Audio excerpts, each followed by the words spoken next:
একদিন আপনার মা আর আপনাকে ফোন করবে না। আজ হয়তো তার কথা শুনে বিরক্ত হন, ফোন না ধরতে ইচ্ছে করে, কিন্তু একদিন আপনি নিজেই অপেক্ষায় থাকবেন, মা যদি আর একবার ফোন করতো। একদিন কেউ আর বলবে না, তোর মুখটা কেন শুকনো লাগছে, কিছু খেয়েছিস তো? যে মানুষটি নিজের সবকিছু বিসর্জন দিয়ে আপনার মঙ্গল চেয়েছে, নিঃস্বার্থভাবে ভালোবেসেছে, সে আর থাকবে না।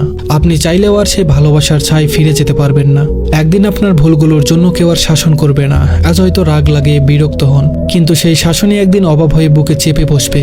একদিন যে ঘরে ঢুকলেই মা আপনার পছন্দের খাবার নিয়ে হাসি মুখে অপেক্ষা করতেন, সেই ঘরটি শুষণ পড়ে থাকবে। সেখানে খাবার থাকবে, রান্নার গন্ধ থাকবে, কিন্তু যে ভালোবাসা সবকিছুকে প্রাণ দিত, সেটি আর থাকবে না। একদিন আপনাকে দরজার কাছে দাঁড়িয়ে বিদায় জানিয়ে কেউ আর চেয়ে থাকবে না। আপনার পায়ের আওয়াজ মিলিয়ে যাওয়া পর্যন্ত অপেক্ষা করবে না। একদিন তার কণ্ঠস্বর চিরতরে থেমে যাবে।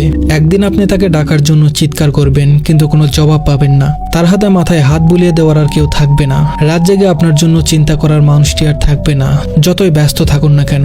একদিন আপনি সব কাজ ফেলে শুধুই তার স্পর্শের অভাব অনুভব করবেন। তখন কোনো কিছু দিয়েই সেই শূন্যতা পূরণ করা সম্ভব হবে না।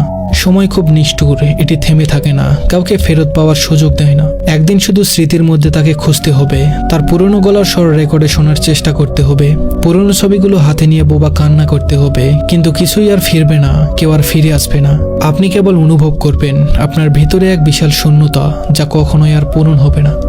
ধন্যবাদ সবাইকে।